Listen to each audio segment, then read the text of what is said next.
What's up, motherfucker? Hey, yo, it's about that time. It's the Oscars weekend 2025. Who's excited? I get so into the Oscars, it's a problem, bro. I know it's not that deep. I know it's literally just a big yearbook slumber party for the corporate industry people, bro. I know it's capitalistic as fuck. I know it really shouldn't hold much weight. I know ultimately it's all one big sort of like, oh, look at how cool we all are. And it's like a bunch of rich people disconnected from reality. I know all that, bro, yet still. I'm a fan. I love movies. I'm a fucking geek about it, bro. So when there's a big moment where we all stop and stare and celebrate the last year in movies, and we all vote for what the best performance was, the best movie was, the best editing was, bro, I get in the conversation, the gossip, the discourse. I enjoy it. It's a little bit of fun for me, you know. So to be fair, you know, I feel like there is some value in rooting for the actor or the film you want to win. You might be thinking, oh, what, like successful rich person now gets more successful, woo. A lot of them are independently made too, so they might not be the like big bucks billionaires you think they are, for one, but for two, they're all artists, and you want to see your favorite artists, you know, appear in more things. You want to see them explode with their talent, you know. So when you see them get recognized for their talent as a fan, you're like, fuck yeah, love to see it. That's great. So yeah, I get involved in the Oscars, so much so that I'm making another Oscars video right here, and I plan to do a few more when the ceremony actually happens Sunday night this week. In this video, we're going to be looking at the Best Picture nominees, as I have now seen all 10 of them. Just last night, I went to see I'm Still Here. I actually have the ticket right there. I see it on my wall. I'm Still Here took a while to come out in the UK, but I just saw it. And now that has completed the roster. I've now seen all 10 films. So in this video, we're going to be going from worst to best per my opinion. The top 10 the top 10 best picture nominees in my opinion. My ranking of the best picture nominees 2025. Let's go. Coming in at the worst, number 10. Do I even need to say? Sé que tengo que dejar muchas cosas atrás. I feel like we all agree, right? We have to, I mean, I'm sorry. Denis Villeneuve. What are you doing, brother? I love you, man. I really do. You got haters out there. I'm not one of them. I'm a big fan. Truly a big fan. I've enjoyed very many of your films to a high level. I think you're one of the modern masters of cinema, personally. I love your subdued, patient restraint, your trust in the viewer, your scale, your scope and ambition, the way you use your actors. My boy, I think you're truly tremendous, and you're a fan too. You're an honest fan. You're a child at heart. The shit you said about horror movies recently, that was kind of whack. But besides that, I think you got a good spirit about you, and you're a true lover, a true cinephile, and you show that. You're relishing in it. You're a fan, and you can see that in Blade Runner. You can see that in Dune Part 2. You can see that in Arrival. You can see that in Prisoners, in Ensandie, you name it. You can see it in your films. Why the fuck are you out here saying this is a good movie, bro? What the fuck are you trying to... Bro, I mean, you like the movie? Cool. How? As someone with such a fundamental understanding of great cinema, how the fuck did you watch Emilia Pérez and say, yeah, that's one of the best of 2024? In what fucking unit? Bro, I don't want to have beef with you like that, especially not over an opinion. But my brother, you got to explain this one. This movie, bro, I'm telling you right now, if you haven't seen this movie, you probably heard how bad it is. Everyone's shitting on this movie. You're probably thinking, it got nominated for 13 Oscars. You know what else got nominated for 13? Like fucking Shawshank and, you know, Oppenheimer, all these great movies, right? And now Emilia Pérez is in that same conversation. You're probably thinking, oh, it can't be that horrible, bro. It can't be like it can't be like terrible, bro. I'm not kidding. It's worse than you're thinking it is, bro. I'm serious. However bad you think this movie is, bro, it's worse. Dude, I hate this fucking movie so much. I got a burning passion, and a big part of that burning passion, I won't deny it, is due to its success at these awards ceremonies, whether it be the Golden Globes where it won fuckloads. Coming into the Oscars, I'm not sure when voting closed. I'm assuming if voting closed prior to all the controversies that have come out, mate, that could be scary. Freaking director, they were like, hey bro, like what research did you do to you're making a film taking place in Mexico. It's a Mexican drug lord who transitions into being a woman. Like, you're telling that personal story, getting deep into the trenches of Mexican culture. What research you do, bro? It's like, I don't know, I just watched a couple movies.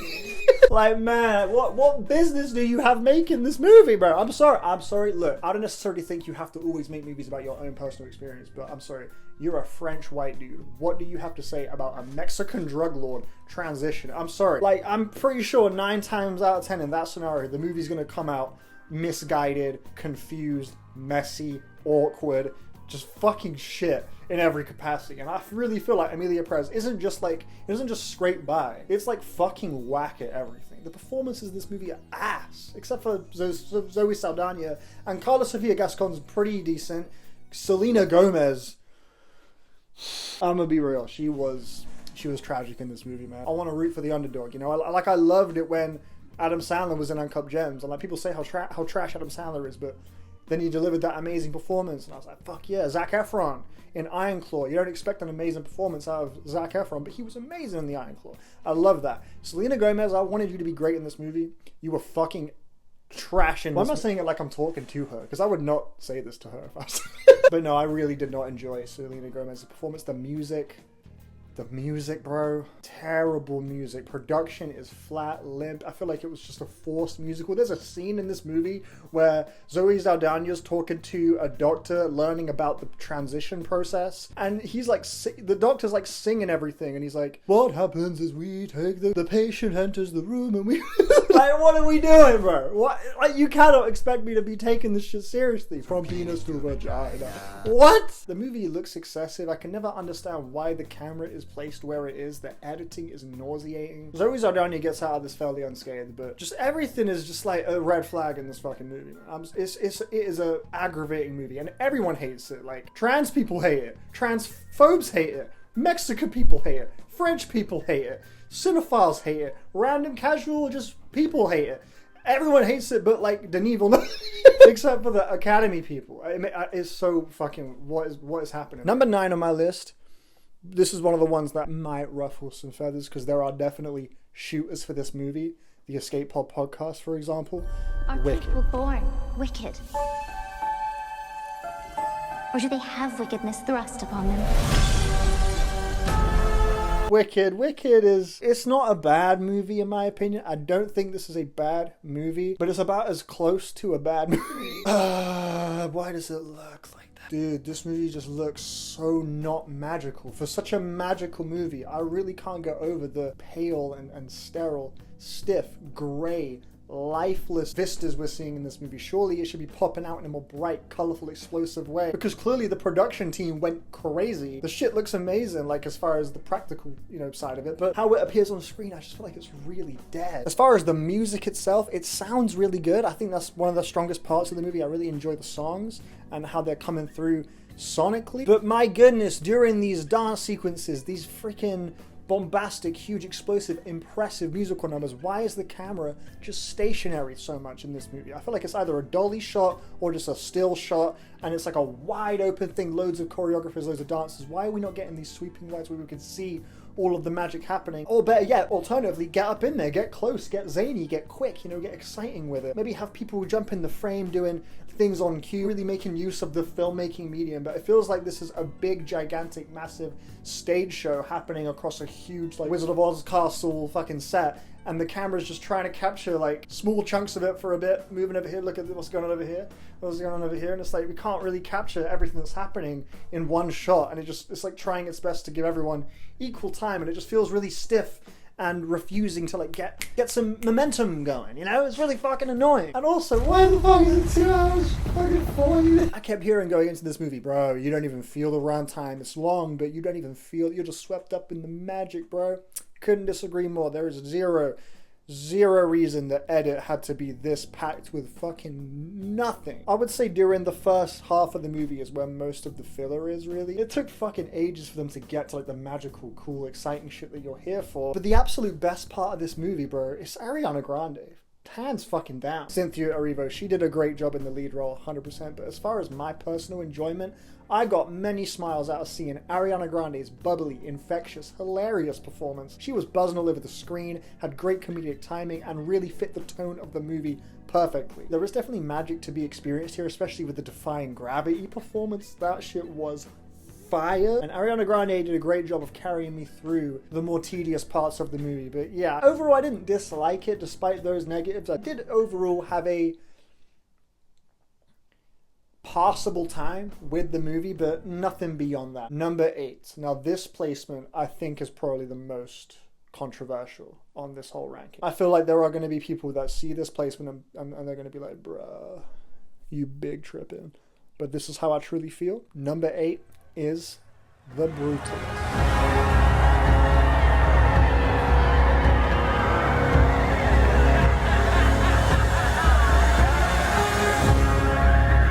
Now, despite the qualms I do have with The Brutalist, you cannot talk about this movie without giving it its credit. Brady Corbet, you seem like a pretentious dick, but you killed it, man. I can't even lie. You fucking killed it. If you win Best Director, can't even hate, man. You were bugging on that, like, why does it when they wear capes and tights, it's okay for it to be 3 hours long, but when a movie for adults gets made by adults, you gotta wrap it up in 90 minutes. Made by adults for adults. What, so Avengers Endgame wasn't made by adults? Adults don't enjoy Marvel movies? Is that what you're saying? Oh, it's okay for it to be 3 hours. Yeah, bro, what do you mean? Of course it's okay for it to be 3 hours long, bro. It was like fucking 23 movies of build-up for a climactic, massive moment in cinema. Surely you'd want that to be 3 hours, right? That being said, you did a great job. I really enjoyed The Brutalist. I think it's a great movie, and it actually does go down extremely easily despite that mammoth runtime. The intermission definitely helps with that. I think any movie that's above, like, let's say 2 hours 35, give it an intermission, dude. I'm all for it. I think it makes the viewing experience lovely. Just knowing that that's there to sort of just stretch your legs, maybe go to the bathroom. It's just, I don't think it's a huge, like, immersion breaker for there to be an intermission in the middle. I was worried about that. I thought, oh, what if, like, during that intermission I'm gonna, like, snap out of the zone or something.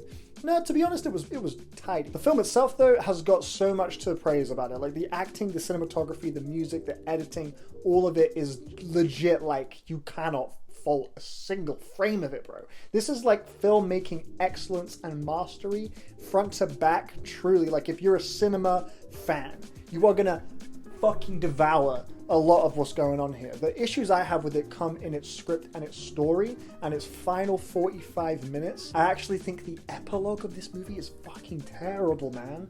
I think it treats the audience like a complete moron and basically just recaps what you've already seen. You kind of know the point and the story and the message of this movie like an hour into the movie. You can fill in the gaps in your head at that point pretty easily. Watching it unfold is just sort of seeing how do they tackle it. You kind of know the idea that the movie's getting at very early on. And then when you see how they tackle it in the second half, I just think it's very by the book, shock value movie decisions that don't really hold a huge amount of weight to me. It feels like instead of actually getting to the core and exploring a feeling and realizing it on film in an exciting way, they instead say, let's just do something to really hammer home in a very obvious and on the nose way how disgusting the immigrant experience can be. It just felt like the easiest way to express that, and I just didn't have much weight for me personally. Like, it's a really shaky second half. The first half, I thought the setup was gorgeous, tremendous acting and scene chemistry from Adrian Brody and Guy Pearce, who are both unreal in the movie. They're both really, really freaking good. If either of them win, it'll be well deserved. A lot you can praise about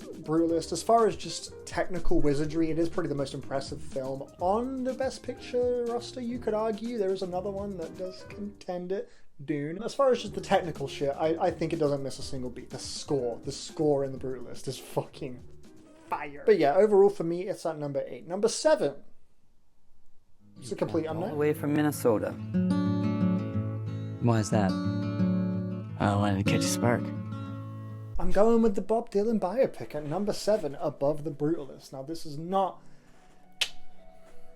a very, it's a risky opinion because The Brutalist is obviously extremely ambitious and huge and epic. Complete Unknown, not so much. It's kind of abiding by a tried and true formula. It's not doing a huge amount outside of that formula. It's a pretty cozy watch. It kind of runs like a concert at points. It's pretty easy for someone to watch The Complete Unknown and come away not really feeling like they've gained or lost much at all. Whereas The Brutalist, it's much more likely for someone to watch that and come away like, oh my god, that was amazing. There's more like wow factor going on there. I was flicking back and forth between these two like crazy, trying to really go with my gut, and to be honest, I prefer A Complete Unknown, bro. I really do. I saw the movie twice, once with my best friend, the second time was with my mum, and it was on the second viewing I really caught onto some shit that A Complete Unknown is successfully doing that I think sets it apart from your average musical biopic. I will take this over Elvis, Back to Black, the fucking Bob Marley movie, any day, bro. Because what I think A Complete Unknown does very well, it's right there in the title of the movie. The film is not concerned with giving you the full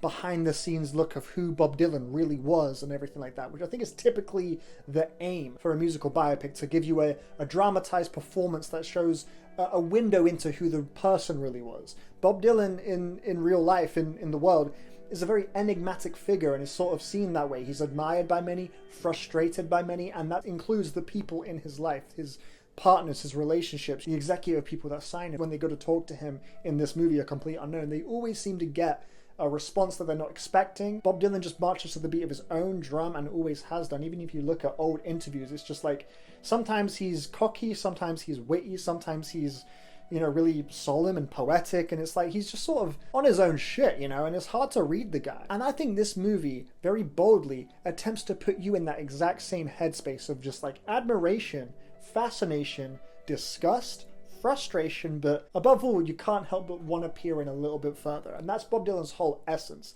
It's very possible for someone to watch this movie, come away thinking, man, Bob Dylan's a fucking dick, because there are things he does in this movie that are just straight up selfish and cruel. You don't really get to know why he does it, because no one really does know why he does it. And so it does a great job of putting you in that same headspace in a way that feels genuine, like it's the point of the movie and not like an accidental slip up. He's abandoning a very important, valuable movement in folk music. Being this voice for the voiceless, he's doing rock and roll music with Malcolm X dying and all these big uprisings and stuff like that, civil rights. And Bob Dylan managed to be a very prominent figure in speaking about these things and also demonstrating the chaos and the anger through his rock and roll stuff. And that tumultuous period is really beautifully put to screen here. And I think it just achieves a lot within a pretty tried and true formula. Yes, this movie is pretty creatively dead, you know, there's not a huge amount happening creatively here that's going to fucking blow your mind. It's a very by the books film in a lot of ways, which is going to hold it back for a lot of people, and actually does hold it back for me. I wish it was a bit more, you know, risky, but it does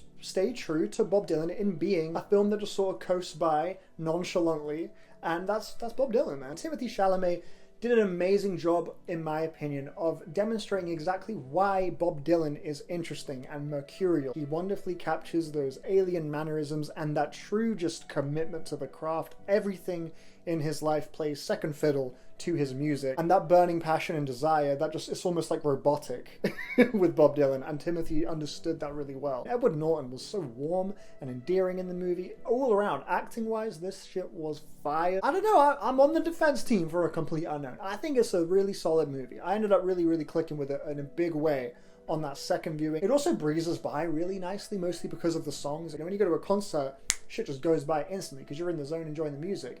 Similar effect happens here because there's just so much music in the movie. On both viewings, the film felt like an hour 40 or an hour 50, not 2 hours 20. And even though it did kind of fabricate the truth a bit, they did stretch things for the sake of the movie, but I think in doing that, it set out to do its job and effectively did it. So I've got no personal beef with that, but fair enough if that bothers you if you're a big Bob Dylan head. I got love for this movie, man.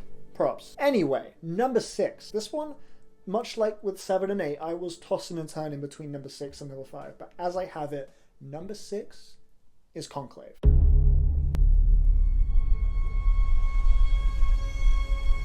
The Pope is dead.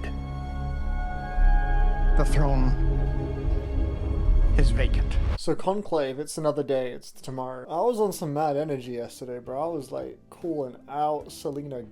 I feel like compared to yesterday, I'm a lot more measured today. And we can chat about these films in a more sensible way. In a more sensible and, you know, adult, mature, and cordial way. It's still fuck Emilia Pérez. I feel like Conclave at first glance, it looks like the maestro of the lineup, if you know what I mean. Maestro isn't even like a terrible movie in my opinion. It's just like whatever, but it's like the Oscar-y movie, you know what I mean? Like Conclave feels like that movie. You kind of assume it's going to be like impressive and good in a lot of technical ways, but just a little bit dull, a little bit boring. But nah, this movie is electric. This movie is freaking... it is juicy. An election for a new pope The Pope's dead. We got to get a new Pope, and there's a lot of behind the scenes backstabbing and conniving, and it's really an exploration of sacredness and doubt. What it means for lies to spread, for rumors to spread, for people to go behind each other's backs in a sacred cardinal place. How ecstatic, enthusiastic, passionate devotion can lead to suppressed emotion and can cause maybe some pretty ugly things to burst out the seams. And I loved the monologue in the film about how a good Pope, a true Pope, should be someone that challenges their thoughts, questions their faith. Ralph Fiennes, great freaking performance from him. Overall, thought he did a fantastic job. There were a couple moments where I thought it was just a little bit wooden, particularly in the ending sequence. As much as I like that ending and I like what it kind of signifies, how maybe there was a benefit and a reason why people hide truths about themselves in a place like a church or a cathedral. It throws a spanner in the works in a very real way. I thought it was a really good ending, but I do think Ralph Fiennes sort of struggled to meet the moment. There was a part where he like breaks down crying,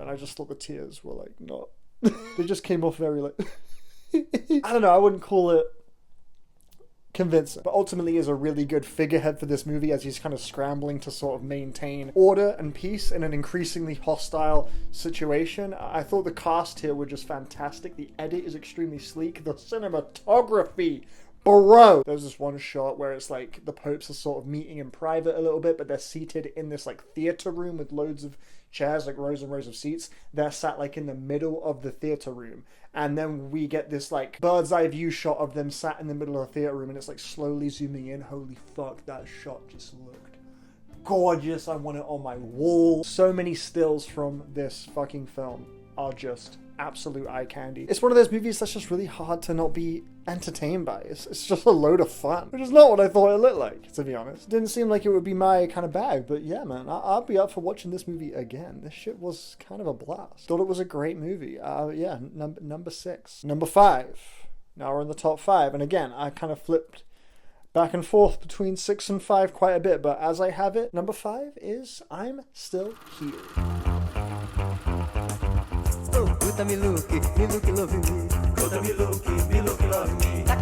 Não vai ficar andando no carro daquele playboy, não. Ô pai, eu achava que playboy era quem ficava bebendo uísque, fumando charuto o dia inteiro. It took a little while for this to come to the UK, as I mentioned at the beginning of this video, but yeah, it was well worth the wait. This thing seriously sticks the landing, and it had a pretty jarring opening 20 minutes. I was a bit unsure where I was going to land on it at the beginning. It reminded me of an Edward Yang movie in the sense that it just fucking assumes you know what's going on right away. It doesn't spend too much time giving you exposition or establishing who people are. It's like you're jumping in at mid-conversation and names are being said and you're not really too sure who relates to who, and things are just sort of flying at you. A lot of information is flying at you at the very beginning, and I was like, damn, this is a little hard to keep up with. But I realized shortly that this was actually all a ruse, because the main complication of this film is a real like pull the rug from underneath you moment. This family gets rudely interrupted by some government police people who separate this family. And the family are just confused as to why. They are all very scared. They're all unsure if they're going to see each other, and they're just sort of told to go along with it. They're told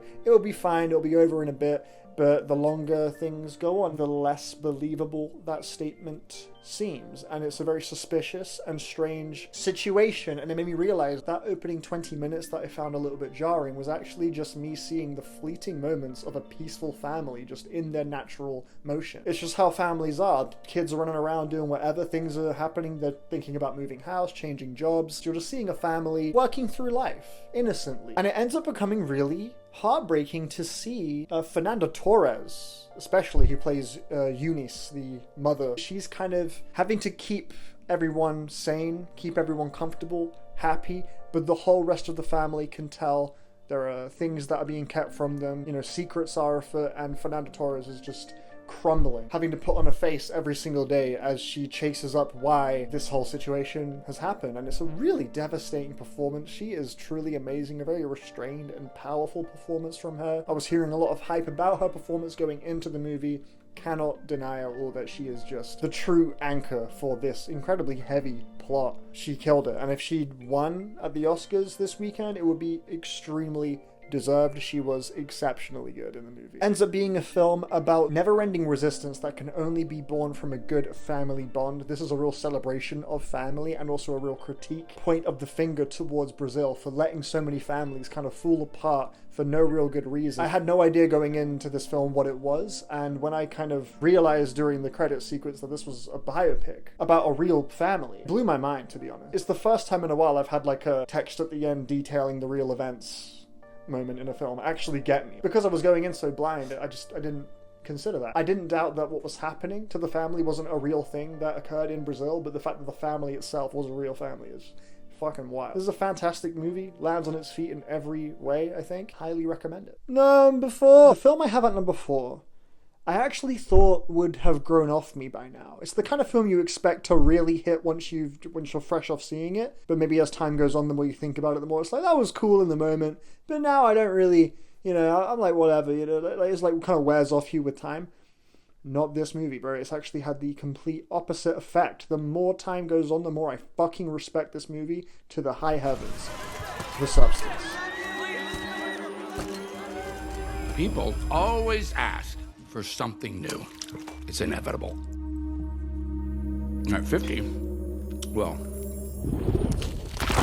it stops. One of the grossest films I've ever seen. It is disgusting. This is a body horror film about a drug that turns you into a younger, more perfect version of yourself, and it's a very violent critique on beauty standards and the impossible task of being the ideal woman in today's world. The amount you have to kind of live up to as a woman in today's world. And what I love about this movie is how fucking angry it is. It feels frustrated, it feels fed up, and it feels like it is turning the volume up on this point, on this premise, this message, as much as it possibly can, to a point where it goes beyond its breaking point. I said point very many times. Very many times just then. Like, you could look at this movie and be like, oh yeah, it's very surface level and obnoxious, and it just sort of hammers home the same point throughout the movie. There's not much nuance or depth to it. Yeah, that is the point, brother. The film is every turn saying, oh what, you didn't fucking hear me? Let's go even louder, even crazier. Let's shove it even further down your throat so you really fucking get how agonizing and explosive it is to feel this, to go through this. And you don't like it? Oh, too fucking bad. Let's push it down your throat even fucking further. And I just gotta say, I just respect the bold, brash, aggressive tone of this movie. This thing looks fucking striking, piercing. Every camera movement you physically feel in this movie, the colors, the oversaturation of everything, the hallways, the billboards, the heightened recreation of modern life. It makes it so that the point could not be more unignorable. It is just a beautifully crafted film. The directing from Coralie Frage is so precise. I can't imagine the amount of moving parts that had to occur flawlessly in order for this movie to exist. It must have been like, it's a real miracle. Like, seriously, like the zooms, the crash zooms, the editing, the musical cues. This film is so like forensic and clinical in its execution. It is freaky, and it makes all of the grosser elements feel that much more just tangible and fucking physical. Holy shit, this film is disgusting, truly. Like, I think once you've seen the movie and you've like kind of had time to sit with it and digest it, you kind of forget just how truly disgusting this film gets. Like, it had a real like effect on like my body. I was reacting in ways I couldn't control, as was my entire cinema theater, which was packed out. It was a mystery screening too. I'm sure there were plenty of people in that room that didn't know what The Substance was or had no clue what they were in for. They were just going in for a mystery surprise, and they were just hit with the most fucking insane movie of their life. I was seeing like real physical recoils and people just uncontrollably laughing and cringing and wincing, and it was amazing. It was so contagious. Like, this film really just checks every box I think it attempted to check, and it flies by so quickly. It's so fast-paced, and the directness of it, like, it was at a point where even the Oscars couldn't, ignore it. Like they never fucking nominate horror films, ever. And here they are giving The Substance a fair few nominations, and Nosferatu as well, which is quite nice to see. I think this is amazing. Margaret Qualley as well is so good. Demi Moore's great, but my personal favorite performance of this movie was Margaret Qualley. I've been waiting for her to have a role like this for a minute, because she's such a erratic and exaggerated performer, and I feel like this is a film that fits those quirks of hers so well. She was exceptional in this film, in my opinion, as was Demi Moore. Both great performances. I love this movie. It's got one of my favorite final 20 minutes of any film from last year. I think it just, has fully earned its praise, its explosive reactions, whether it's positive or negative. It's lovely to see people just respond to this movie. This movie made people stop and stare. It feels like a modern classic already, to be honest. Number 3, Dune, Part 2. This world is beyond cruelty. You've been fighting the Harkonnens for decades. My family's been fighting them for centuries. Denis Villeneuve, my boy, I take it back. I know I said all that shit earlier and stuff, but I still love you because you gave me this movie, and I will never, ever be able to repay you, and that is tragic, because I would love to. You bloody deserve it. I've been following Denis Villeneuve for a long time, ever since I watched Prisoners when I was 14 years old. I was like, bro, who is this director? Looked up the director right away. I said, bro, I'm keeping my eye on this motherfucker, and I saw on the IMDb, Enemy coming out next year. Okay, it's already been completed as well. I remember it saying that on the IMDb, and I was like, okay. Jake Gyllenhaal was in it as well. That movie comes around, I'm like, oh fuck, I love this movie too. Oh my god, this guy's the GOAT. The year after that, Sicario drops. The year after that, Arrival. I'm like, this dude's on fucking fire. And after Arrival, he's just been on like sci-fi demon time like ever since with Blade Runner and these Dune movies. Call this dude Denis Villeneuve, because this motherfucker loves sci-fi. He loves letting you drink in every frame of these beautifully crafted sci-fi worlds, which he clearly has immersed himself in beyond belief, whether it was when he was a kid, growing up, as a filmmaker, realizing how much he just pulls from the worlds of sci-fi. You can tell this dude is a fucking geek about this shit, because he will not rest until every single pixel of this movie isn't drop dead gorgeous, and I think it's just the absolute best use of modern filmmaking technology I've seen. Name another film on this budget that looks this good. I mean, The Creator looked amazing as well. Shout out to Gareth Edwards. Is that his name? Gareth Edwards? I think Denis Villeneuve he's just the ultimate guy for like building a world that you can really connect with drinking, that feels tragic and expansive. A cast of characters that are entertaining to watch, performed by actors at the top of their game right now, like absolute modern all-stars. I think he's making incredible use out of all of them. It's edited in a way that's patient and respectful of the viewer's attention. This is one of those movies where it's like, mate, if you did not enjoy this fucking movie, fair enough, I guess, but bruh, I'm just fucking sorry for you, bro. I'm just sorry for you, man. This is just fucking dope. It's just one of the most, like, obviously fire movies of all time. This movie was kind of unabashedly freaky, too. It had a lot of visual language that really surprised me, especially the shit with, like, Rebecca Ferguson's unborn baby. That was fucking whacked out. The black and white stuff with Austin Butler. Come on. This is, like, spectacle blockbuster at its most refined and emotive and subdued. I think this is just stunning in every way. I truly can't, like, this is word salad pouring out right now, because I'm just like, dude, there's just so much good shit going on in this movie. Generational cinema, bro. This is already, again, like a modern classic, like a reminder of like a benchmark film that's like, hey bro, this is how we should be making this shit. This feels like my Empire Strikes Back moment. You know, I wasn't alive for that moment. I can only imagine that this is the closest I'm gonna get in my lifetime to that moment. Amazing movie. Like, how the fuck did you nominate? No offense to James Mangold. No offense to him, full offense to Jacques Audiard, but how the fuck are you nominating these guys? How the fuck do you watch Dune Part 2 and Emilia Pérez and think, you know who deserves Best Director? That fucker. It's outrageous, but whatever, who cares? Whatever, we're gonna move on. We move on with our lives. Denis Villeneuve, one day you're gonna get that fucking Oscar. Absolutely, in my opinion, a modern, I feel like he's going down in history alongside Nolan, Scorsese, Spielberg, Tarantino as those like commercial, well-known, all-timer directors that would make a like Billboard, like a Rolling Stone, like a top 10, top 20 like directors of all time. I feel like he's one of the few modern filmmakers that's like certified in that conversation, and Dune Part 2 I feel like is him firing off on all cylinders and sticking the landing with every single one of those aforementioned cylinders. Number two and number one, the two remaining films in the Best Picture roster, have gone back and forth on these two more times than I can count. I'm still debating, to be honest. You know what two they are, because they're the only two I haven't mentioned, obviously, and I think they're just both tremendous films, and yeah, I had to really lock in on my personal taste, and truthfully, I feel like it has to be the way I've listed it here. Number 2 is Nickel Boys. Good news, good news, good news. Things is changing. Nana, what is it? I let you down. I'm okay. Yeah.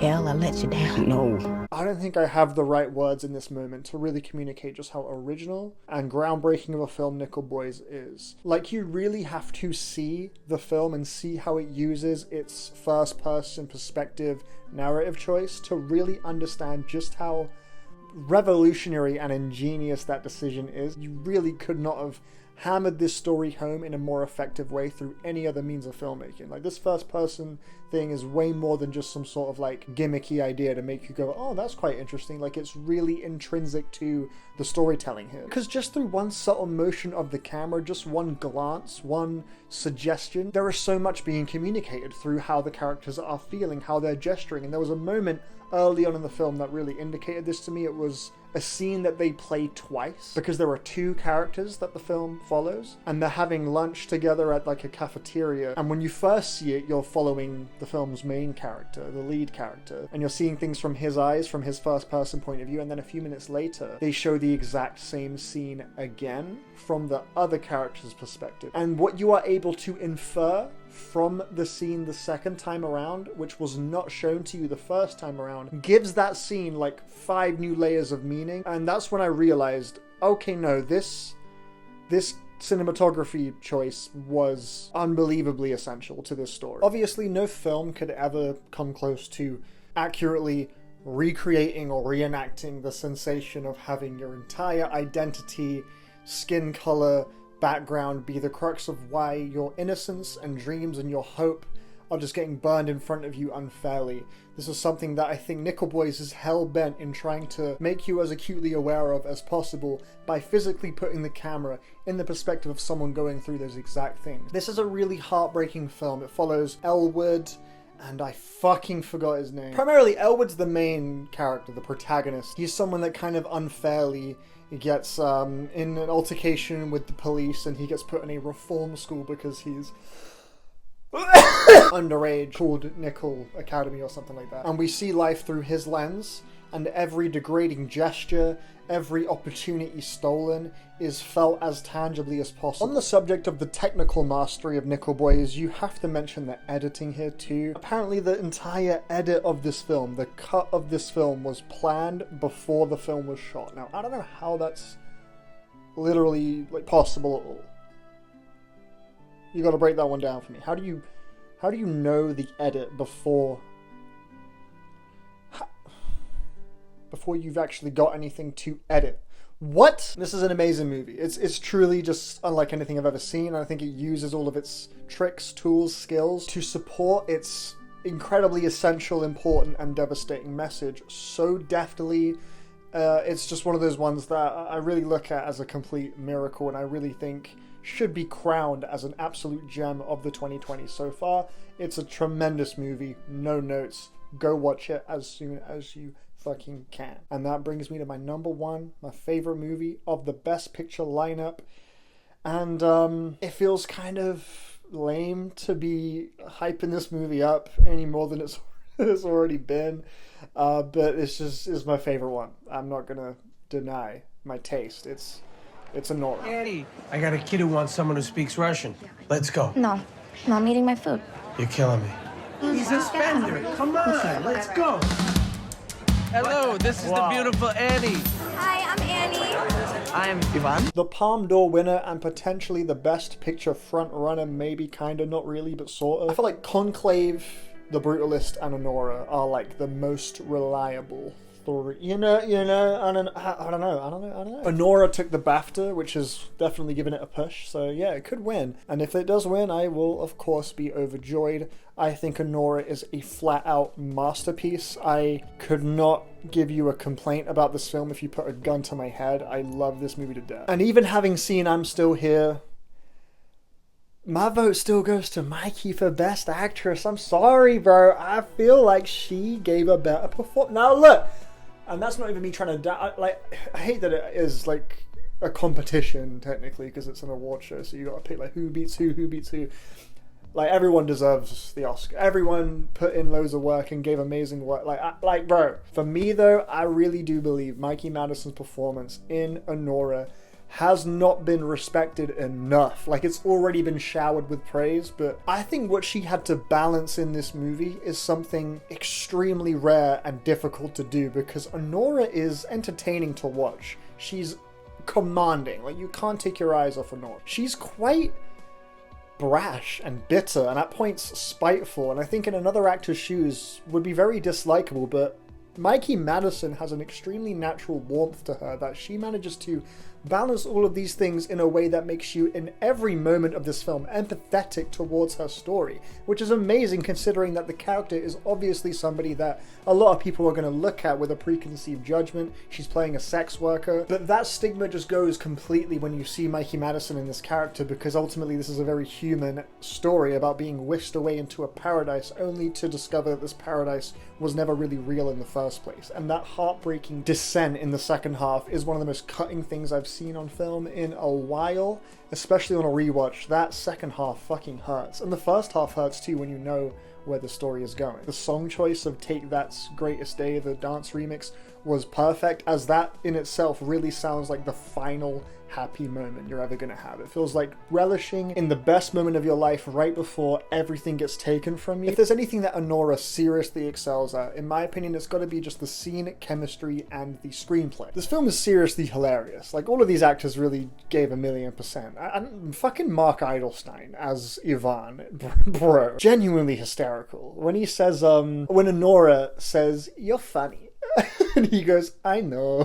Fucking kills me. And Yura Borisnov as Igor, when Anora's like tied up and she's screaming and Igor's like, "Stop screaming!" Fucking amazing. The intensity and extremity this film manages to reach without even doing anything fancy. Like, this isn't some huge spectacle Dune Part 2 blockbuster. It is a human story of a situation escalating, getting increasingly more out of control. The level of chaos just these actors alone managed to bring this film to is ridiculous, and the fact that there is so much order within that chaos, the control Sean Baker manages to helm this all with, is staggering. And then this film hits you with that fucking ending, which is fucking easily the best ending, in my opinion, my favorite ending of any film that has come out in the last few years. It is a seriously powerful ending where you see Anora really confront something real, and her world just shatters in that moment. It is devastating. Prime example of the mastery this film is directed with. This film is rewatchable,